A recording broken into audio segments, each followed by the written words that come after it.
Chers amis, bien-aimés frères et sœurs, bonjour et bonne fête de Pâques à vous tous. Merci d'être avec nous pendant ces quelques instants. Il y a quelques jours, vous avez peut-être vu le reportage Les mystères de la mort de Jésus sur la une de la RTBF. 5 historiens et l'auteur d'un livre commentent la mort et la résurrection de Jésus. Intéressant pour mieux comprendre les événements autour de la Passion. Mais manifestement, un des objectifs était de mettre en question la résurrection de Jésus. À la fin du reportage, l'auteur Frédéric Armand prétend que Jésus n'était pas réellement mort. Il se serait trouvé comme en coma.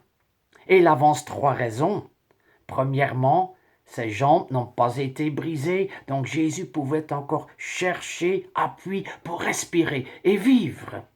Deuxièmement, peut-être que le soldat avec la lance n'avait qu'à peine effleuré la peau de Jésus, sans le blesser véritablement. Et troisièmement, couché à l'horizontale dans le tombeau, le sang de Jésus aurait à nouveau irrigué son cerveau et serait revenu à lui et sorti de la tombe. C'est la théorie de l'évanouissement, une des explications données depuis des siècles pour expliquer comment Jésus s'est montré vivant le dimanche de Pâques. Étonnamment, le reportage oublie de parler d'un autre mystère. Du corps transpercé par la lance sortent du sang et de l'eau. Pourquoi l'eau? Le sang, nous le comprenons bien.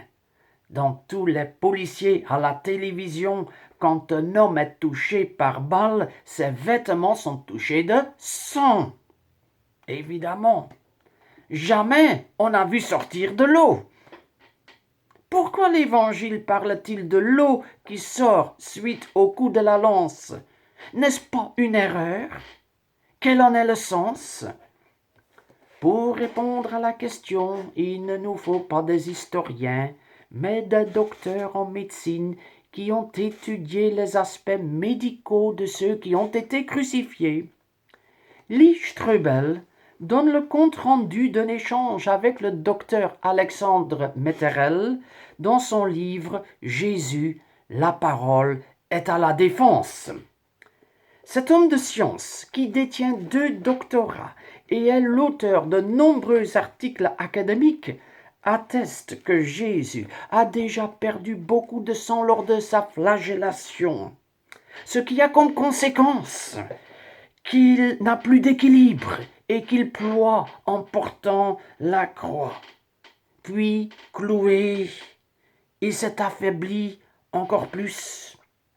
Suite au manque de sang, le cœur de Jésus s'est mis à battre plus vite, ce qui a produit une accumulation d'un liquide clair dans la membrane autour du cœur et des poumons. C'est pourquoi, quand le soldat romain donne le coup de la lance, il a rompu la membrane, suivi de l'effusion de ce liquide. Ainsi, la médecine explique parfaitement l'effusion d'un liquide appelé eau par un simple observateur. Avec les connaissances médicales, la mention de l'eau nous aide à comprendre ce qui s'est réellement passé dans le corps de Jésus. Il atteste que le cœur de Jésus s'emballait avec accumulation de liquide clair autour du cœur. Il démontre que la lance est entrée en profondeur dans le thorax de Jésus et a rompu la membrane autour des poumons et a vraisemblablement touché le cœur lui-même, ou au moins les artères principaux. À l'évidence, la suggestion de Frédéric Armand que le soldat romain n'aurait pas poussé fort avec sa lance ne tient pas du tout. L'auteur du livre ne suit que sa première impression. Les connaissances médicales la rendent impossible. Dommage que le réalisateur du reportage ne s'est servi que d'historien sans faire appel à des spécialistes compétents d'autres disciplines. Par ailleurs, au cas où les apôtres auraient inventé l'histoire de la crucifixion de Jésus, ils auraient certainement parlé du sang comme dans tous les feuilletons policiers, mais pas d'eau. En effet, la mention de l'eau confirme que le récit biblique n'est pas une invention, mais la description de Jean qui regardait Jésus crucifié de tout près. L'eau est l'attestation que le récit est vrai. Il est comme la signature qui authentifie une lettre. Quant à Pâques, nous proclamons que Jésus est ressuscité. C'est parce que nous avons trouvé de vraies réponses à nos questions. Nous prônons l'esprit critique, la remise en question, l'honnêteté intellectuelle, ce qui implique que nous changeons de point de vue quand les faits sont avérés. Lee Strobel, jadis journaliste au Chicago Tribune, a fait une longue recherche pour prouver que la résurrection de Jésus ne tient pas, dans l'espoir que son épouse, devenue chrétienne, abandonne sa foi. Pendant 18 mois, il a interviewé les plus éminents des spécialistes, puis, devant les évidences et la grâce de Dieu, il s'est rendu à la vérité. D'athée qu'il était, il est devenu disciple de Jésus.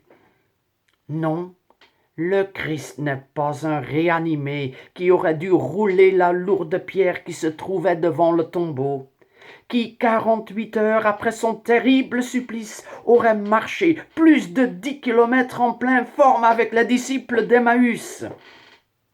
Si c'était le cas, il aurait dû mourir quelque part plus tard, et son sépulcre serait resté inconnu.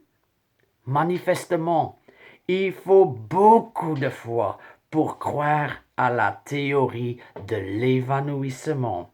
Chers amis, en cette période où tant de certitudes sont chamboulées, où nous prenons le temps de la réflexion, pourquoi pas considérer Jésus?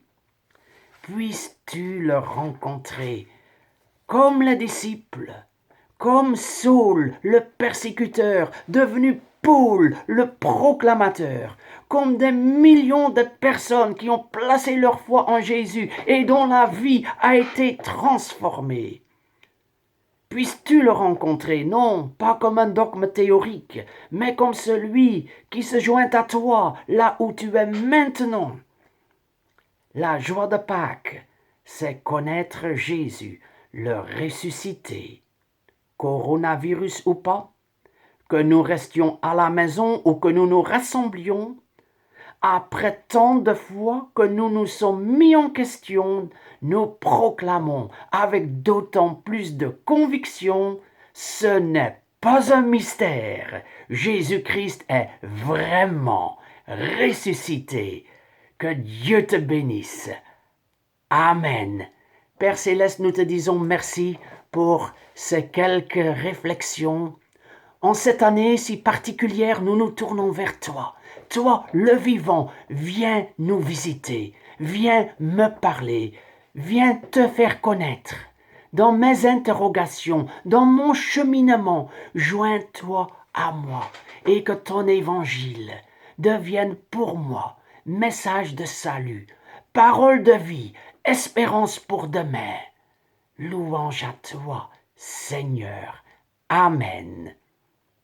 Soyez bénis et à très bientôt.